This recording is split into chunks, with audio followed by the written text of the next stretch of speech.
théorie, dans les manuels typiquement de stratégie, l'incertitude est généralement présentée comme une opportunité à explorer. En pratique, très concrètement dans l'entreprise, l'incertitude est généralement perçue plutôt comme une fatalité, un terrain difficile à exploiter. Mais s'il était possible de la pirater, en mobilisant 3 rationalités fondamentales, calculatoire, mimétique, exemplaire, tout en restant évidemment conscient de leurs limites. À l'image d'un hacker, il s'agirait alors de repérer les failles pour les transformer précisément en opportunités. Rationalité calculatoire d'abord, donc le calcul. C'est toujours une base à transcender. Les modèles, les projections, ça rassure. Mais ça crée aussi une illusion de contrôle qui conduit à ignorer les signaux faibles, des zones grises, précisément là où prospère l'incertitude. Microsoft en a fait les frais avec son Zune, un MP3 que vous avez probablement oublié, qui était particulièrement prometteur, lancé fin 2006. Focalisée sur les projections de croissance, l'entreprise Microsoft n'a pas vu venir l'essor des smartphones, rendant les MP3 obsolètes dès 2007. Pirater l'incertain, c'est donc accepter que les calculs, bien qu'ils soient indispensables, doivent être toujours complétés par une ouverture aux imprévus, aux impossibles.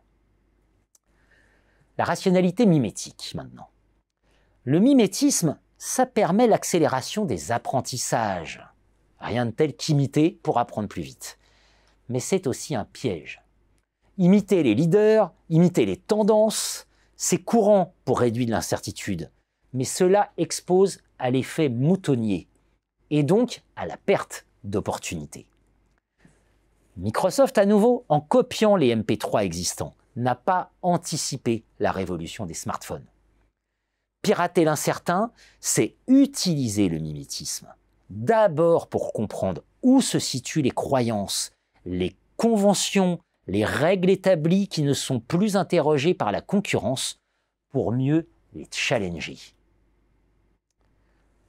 Enfin, devenir exemplaire, cette fameuse rationalité exemplaire, c'est prendre le risque de réécrire le code de la stratégie.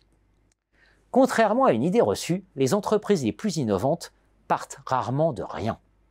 Au contraire, elles s'appuient sur leur ADN, sur leur patrimoine spécifique de ressources et de compétences pour tracer leur propre chemin. C'est ce qu'a fait Apple avec l'iPhone, à partir de l'iPod et d'iTunes, qui a littéralement tué le Zune, ce fameux MP3 de l'éternel concurrent Microsoft. C'est aussi ainsi qu'ont été relancées des icônes. Pensons à la Mini, pensons à la Fiat 500 ou encore des classiques comme le Chanel numéro 5. Travailler sur l'identité, travailler sur la singularité, c'est finalement la meilleure façon de transformer l'incertitude en opportunité.